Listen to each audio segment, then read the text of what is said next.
Hello and welcome to a special spotlight series on amazing athletes set to compete in the upcoming Asian Games.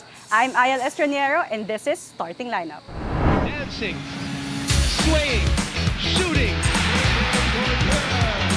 Puts her on top and hits with nice and that is the champion. Again. Isay tosses to Netura.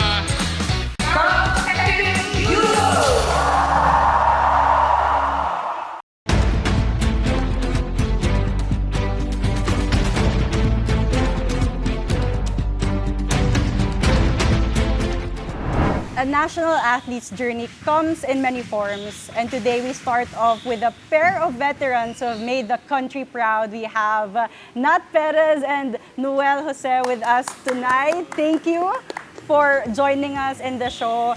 Simulan na natin, both of you. No strangers in the big stage in the international scene, pero balikan natin kung saan nagsimula yung kwento nyo. I'll start off with you, Noel, gold medalist in palarong pambansa, but in the sport arnis. Kwento mo naman sa amin paano ka biglang napunta sa fencing. Bali, yun, 5 kami magkakapatid, nag-arnis kami, tapos pang-apat ako. Tapos kasi nung high school, scholar din ako nung high school ako. Tapos nung magka-college, syempre parang kailangan ko uli ng scholarship para makatulong sa family kasi hindi naman kami mayaman. So, nung pagpunta kong UST kasi, walang scholarship yung Arnis. Season 76 ako pumasok sa UST. Dapat pansamantala lang ako sa fencing. Sabi, sige, try pala namin ikaw sa fencing muna. Kasi unlike sa ibang sports, sa basketball, volleyball, meron silang nakukuha na kukuha sa palarong pambansa. Meron silang nare-recruit. Unlike sa fencing, wala silang nare-recruit. Kasi hindi pa naman sikat yung fencing community that time. Pero until ngayon naman, hindi pa ganun kalaki. Pero at least, blessing in disguise na napunta ako sa fencing. Kasi andito ka ngayon. And you're gonna compete in the Asian Games for the second time. Pero kay Nat naman, it's an entirely different story because you had a legendary collegiate career, 3 MVPs under your belt. Very successful yung collegiate ranks mo. Pero paano ka napunta sa fencing naman? Nag-start po ako sa grassroots program sa QC po. And then at first talagang try lang. That was March 2007. And project siya po ng isang counselor sa amin sa first district ng QC. And then try lang nung una, tapos parang along the way nagkaroon ako ng friends. Tapos syempre 'di ba pag may friends ka, tapos bata ka, parang nilook forward mo lagi, everyday na makita sila. Parang paglaro ka sa labas, everyday nilook forward mo na umaga maglaro kayo. So, ganun yung nangyari sa akin. Tapos parang unconsciously, ayun, parang di ko na alam, magaling na pala ako, ganun. Hanggang sa na-recruit ako sa UE Junior, sa UE High School, noong second year high school. So, galing kasi ako ng first year public school. Tapos, that time may residency pa na 1 year. So, nag-residency ako ng 1 year. Third year na ako nakalabas. Tapos, third year, fourth year, nag-champion din natin. Tuloy-tuloy na. Hindi ko na matandaan, tanda ko. Tapos yun, hanggang college, first year hanggang fifth playing year ko, Champions kayo. Two entirely different story. You started college na, you started at a very young age, but after years and years of playing fencing and representing the Philippines, what do you love most about fencing? Kasi andito pa rin kayo, naglalaro pa rin kayo. Sige, go ahead. Ikaw muna. Para sa akin kasi yung fencing, doon ako nakakuha ng opportunity talaga. Kasi pangarap ko talaga, di ba, 5 kami magkakapatid, athlete kami. Tapos yung tatay ko talaga nagpupush sa amin dati na maging athlete talaga. Tapos parang pangarap niya, isa sa amin maging part ng national team. Nung nalaman ko sa fencing, may ganun. Kasi sa Arnis that time, wala pang national team ngayon meron ng national team. So sa fencing, nung nalaman ko meron, doon ako nakakuha ng scholarship, nakapunta ako iba't ibang bansa dahil doon. Tapos may chance ako makapasok sa Olympics dahil sa fencing, makapaglaro sa Olympics, sa Asian Games. So kaya hanggang ngayon, naglalaro pa rin ako kasi di ko pa rin nararating yung pangarap ko na yun. Andun pa yung goal na yun. Yes. Ikaw naman, Nat. Ako, I think nandito pa rin ako kasi feeling ko nung bata pa lang ako, nung na-feel ko na ito talaga yung gusto ko. Parang nakaset na yung mind ko na this is my passion. Parang bata pa lang na instill na sa akin na ito yung passion ko. So parang all those years, high school, college, hanggang after collegiate, parang hindi nawala yun sa sistema ko. So lagi ko lang siyang iniisip na dahil passion ko to, hindi ako basta susuko hanggat hindi ko nakukuha yung ultimate goal, which is to play in the Olympics. Andun pa rin yung drive and yung passion to play. And both of you, as mentioned kanina, mga veterano na kayo, you've been with the national team for the longest time. And you are the leaders of this national team. So, paano nyo na-handle yung pressure and yung responsibility that comes with it becoming a leader? Sige, ikaw naman muna, Nad. Kasi yung pressure naman is always gonna be there, and also yung responsibility. The moment you became a national team, meron kang malaking responsibility na dapat magampanan. And I think we're just doing our job every day na we have to be a good example to others. Halimbawa, yung being a good example, siguro umpisahan natin sa pagiging masipag sa pag-training. And aside from being masipag, siguro yung pag nag-training tayo, dapat we give our 100% on the training. Hindi lang parang pumunta ka sa training just to have an attendance. So dapat when you go to training, you know bakit ka nandun. You know dapat kung ano yung goal mo. Intentional Yes, ka. dapat kung ano yung gusto mong ma-achieve on that day. Ikaw naman, no? Para sa akin naman, yun na nga, yung pressure kasi is laging nandyan talaga. Since maging part ka ng national team, medyo may pressure na talaga yan eh. Na, syempre, kung gusto mong magstay sa national team, kailangan mong gagalingan na hindi ka matatalo ng mga aspiring na ano. Kasi syempre, lagi may national ranking eh.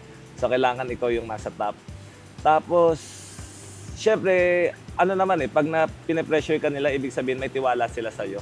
I mean, parang privilege din yan na ba't ka ba nila pine-pressure? Ibig sabihin, nag-expect sila sa'yo na kaya mo, na magaling ka, na may tiwala sila, nakikitaan nila ng potential na kaya mo talaga yun. Kaya may expectation talaga sila. So sa amin, yun nga, ginagawa lang naman namin lagi kung ano yung best namin sa training, yung trabaho namin na kung ano, kailangan namin gampanan na everyday mag-training, gawin yung 100% best, na hindi ka nagpapa-petiks lang sa training kasi syempre mga kalaban mo naman nagte-training din naman talaga ng mabuti. Nagpapakahirap din. So kailangan galingan mo or mas magaling ka dapat sa kanila. Kasi kung madali lang naman ng fencing or maging national team, edi dapat lahat nasa national team, lahat kami magagaling na. You've had so many success over the years, pero para sa inyo, ano yung favorite achievement nyo so far sa journey nyo? Sige, Nat. Siguro yung favorite ko po na all throughout my journey na na-accomplish ko, siguro yung nanalo po ako ng bronze medal sa Asian Under-23. So for me po, special siya kasi mahirap po mag-medal sa Asia eh. So sa Asia kasi ang fencing po talaga is very strong kasi andyan po ang China, Japan, Korea, and Hong Kong. So the fact po na nakapag-medal ako on that competition last 2018, sobrang meaningful and sobrang masaya po ako on that achievement. Okay, ikaw naman. Para naman sa akin, siguro favorite ko yung nag-rank 25 ako out of 240 plus or 220 plus na fencers ng World Cup Grand Prix namin sa fencing. Kasi parang umabot ka kasi ng top 32. Kasi sa fencing kasi parang kinukuha sa amin for Olympics is halos nasa top 32 ng world. So parang if umabot ako once lang naman yun. Pero syempre, pinaka-favorite ko isa. Kasi parang ibig sabihin, kahit papano, kaya ko talagang umabot sa ganong level na makipagsabayan sa mga world-class athletes na kasi ilan din tinalo kong magagaling na Korea, China, European countries, that competition. So, ibig sabihin nga, parang if lagi akong makakapag-compete, mabigyan ng ganong exposure, then mame-maintain ko lang lagi na nasa top 32 ako. Ibig sabihin, kaya ko mag-qualify for the Olympics talaga. Kasi ibig sabihin, kung nakayanan ko pala before, tas bakit hindi ko laging nandun, ibig sabihin, kulang lang ako sa competitions eh. So if nakayanan, ibig sabihin, posible. Hindi siya imposible para sa mga Filipino fencers. I'm sure isa lang yun sa maraming achievements na nakamit nyo over the years. So thank you for sharing your story. Pero may pagkukwentuhan pa tayo mamaya, babalik pa kayo. But after the break, we shift from the veterans to the rising stars. Stay tuned. You're watching Starting Lineup.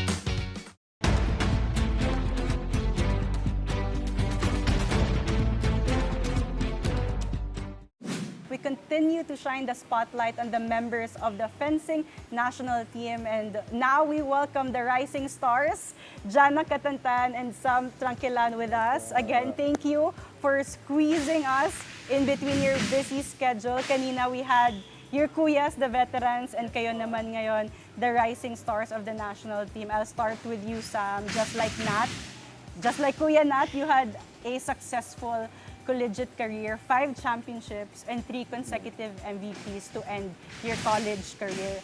Kamusta yung feeling to have achieved such thing nung college ka pa lang? Siyempre po sobrang nakaka-proud kasi yun nga po, ang dami ko naging achievements during my school year and yun, hindi ko naman din po in-expect na magagawa ko siya dati nung bata ako. And yun, sobrang nakaka-proud and happy po.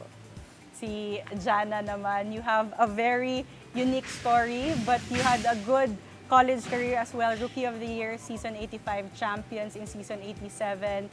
But your sister, Sam Katantan, the Olympian, and you have 2 other younger siblings who are playing fencing. How does it feel to share your fencing journey with them and to actually compete alongside them? I'd say more than anything, sobrang happy po ako na like kasama ko po sila in this journey. Kasi iba po pagka yung kasama mo sa in something that you love, yung mga malapit din sa'yo. So, we inspire each other po talaga palagi na to do our best and namomotivate po namin yung isa't isa and it really helps po talaga na parang to step up sa mga competitions. Na-mention mo na nga, no, doing something that you love. So, siguro for the both of you, what do you love most in playing the sport fencing? Sige, ikaw muna, Jana. For me po, what I love about fencing, sobrang fulfilling po for me whenever I fence.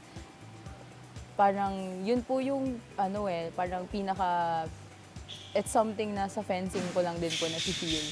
Parang whenever I lose, whenever I win, parang I felt that na-feel ko po yung ganong feeling kahit po parang may mga times na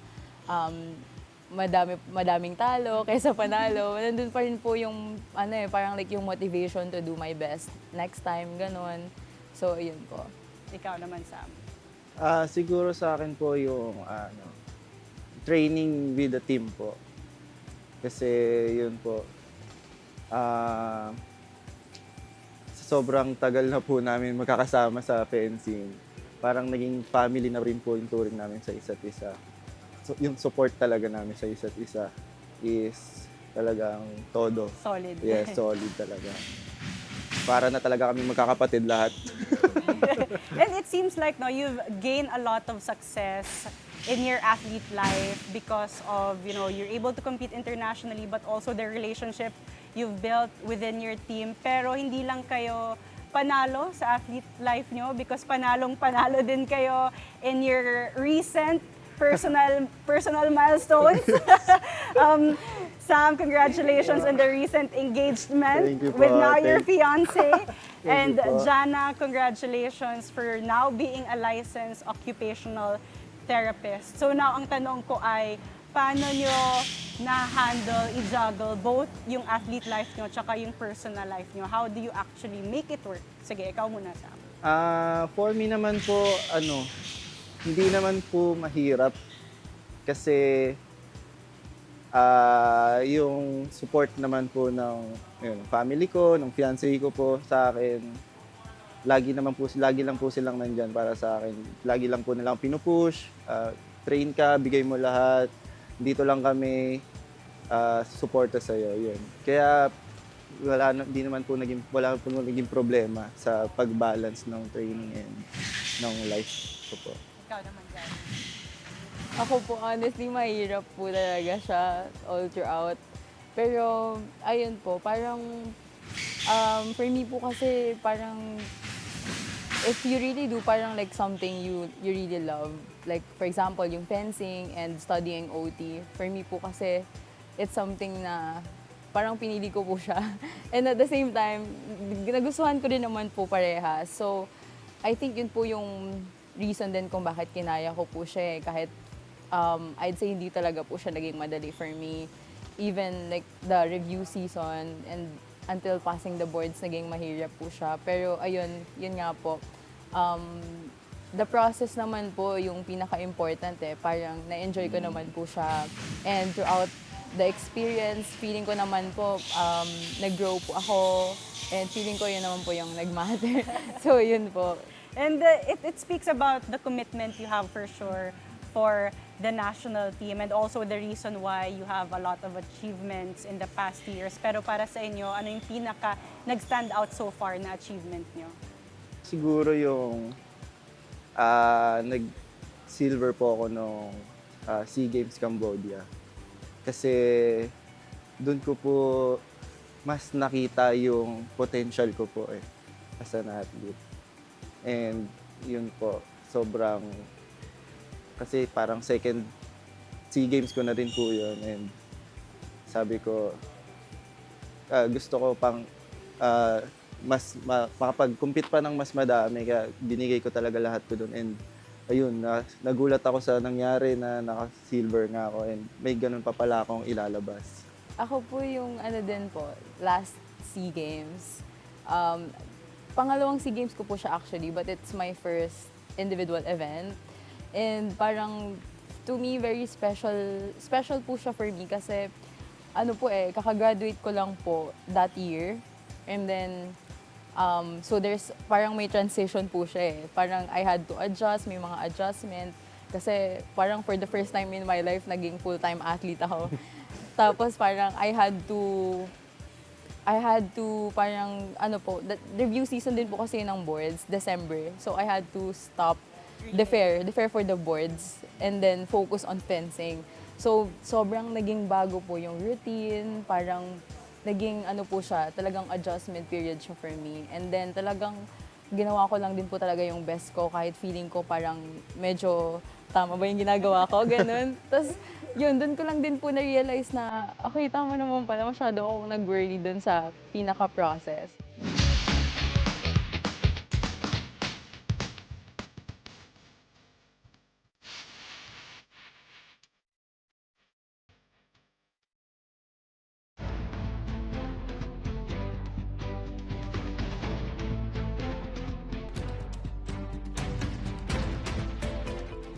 Welcome back to Starting Lineup. We're still joined by our Asian Games hopefuls, Jana, Sam, Nat, and Noel.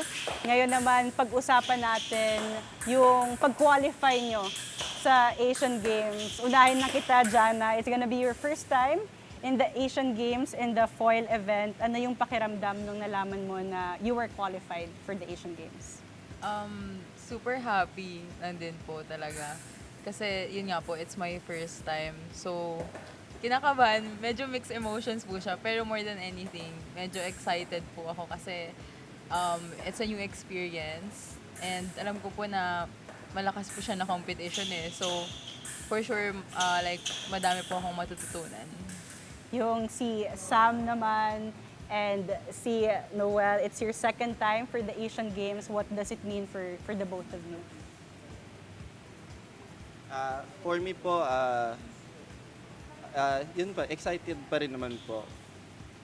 Kasi, ayun, makakalaro na naman namin yung mga Olympic champions po eh. So, masaya din kasi maglalaro din po kami ng ibang weapon. So, bago po itong gagawin namin for international competition. Kaya, yun, sobrang excited din po. Nung nag-qualify ako, after SEA Games kasi yun eh, parang ang sabi sa amin kasi yung mag-medal ka ng individual, mag-finals ka ng gold or silver, magka-qualify ka ng Asian Games. Tapos nung natalo kasi ako nung final, sobrang lungkot ko kasi di ba nga parang nadaya kasi ako noon. So sobrang malungkot pero yun na lang din yung tiningnan ko, parang look at the brighter side na nag-qualify ako sa Asian Games. So malay mo para doon ako.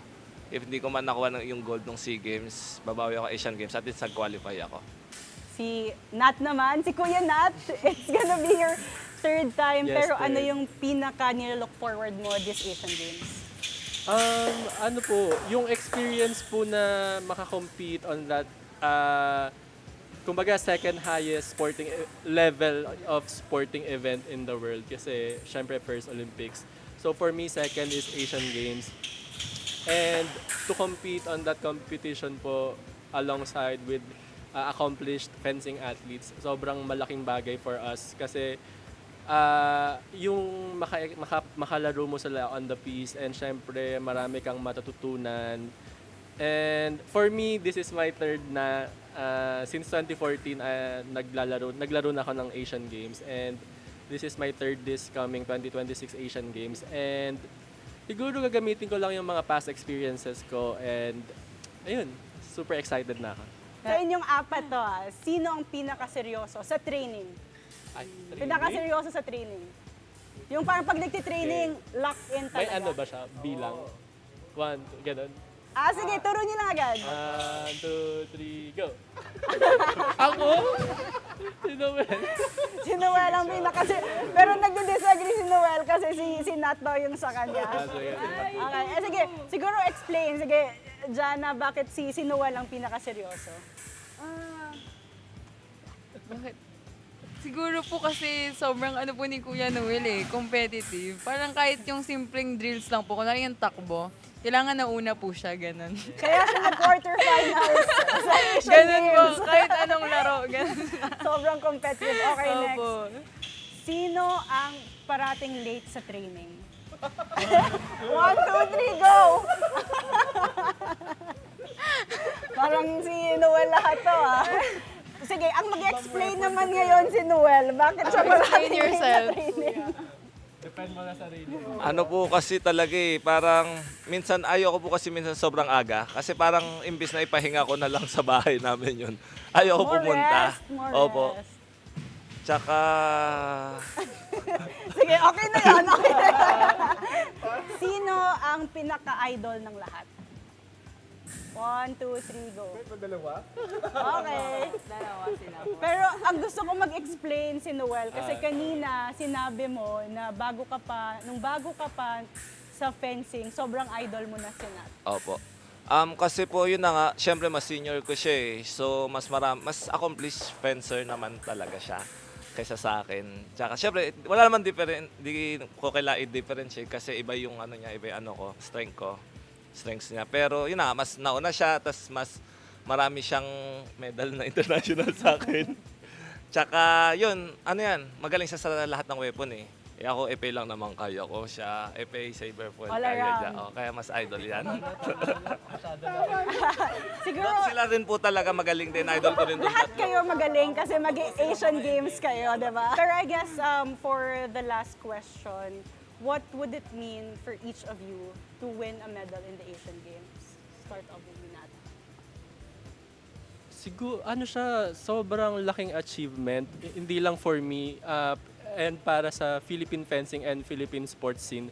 Kasi to win an Asian Games medal sa kahit anong sport is for sure sobrang hirap. Kasi hindi naman lahat nabibigyan ng chance to win a medal. And sobrang piling tao lang yung nagme-medal every 4 years sa Asian Games. So, I think if you're one of those, you are blessed. I think you are blessed and you deserve it kasi you worked hard for it. Siguro para sa akin, personally rin, if mag-medal talaga ako, malaking help siya kasi malaki rin incentives doon Totoo naman. Kasi sabi ko nga, kasi hindi kami mayaman. Totoo naman, hindi kami mayaman. So, malaking tulong siya sa family ko. Lalo na wala na kasi ang tatay, nanay ko na lang din nag-ano sa amin. Do matanda na kami magkakapatid, hindi naman na kami nag-aaral. Pero iba pa rin na makakatulong ka sa family mo. Ikaw naman, Sam. Siguro po, syempre, yun nga. Sobrang saya and nakaka-proud siguro po pag yun, nakanalo ka ng medal. Pag sinabi pong Asia, grabe, halos lahat Olympic champion po. Kaya yun, sobrang, syempre, masaya and nakaka-proud po. It would mean a lot po talaga. It would mean everything to me and to us. Kasi parang, especially coming from a very humble beginning, every milestone po talaga sa fencing, sobrang nakaka-proud po siya, sobrang saya sa feeling. Kasi nandun, ma-feel mo po yung na yung hard work mo nagpe-pay off and parang yung confidence mo tumataas, and it would really help po sa mga susunod din na competition. So, ayun po. Ayun, gaya din po ng sabi nila na mataas na competition po talaga yung Asian Games. So, to get a medal in that level, it would mean something. So, yun po, nakaka-proud po siya for sure. I'm sure hindi magiging madali, but you're preparing hard for it. So we wish you all the best and good luck, Jana, Sam, Nat, and Noel. And thank you for sharing your stories and taking Thank the you time po. to be with us in the show. Thank you. Yay. I'm Ayala Estranero, and this has been Starting Lineup.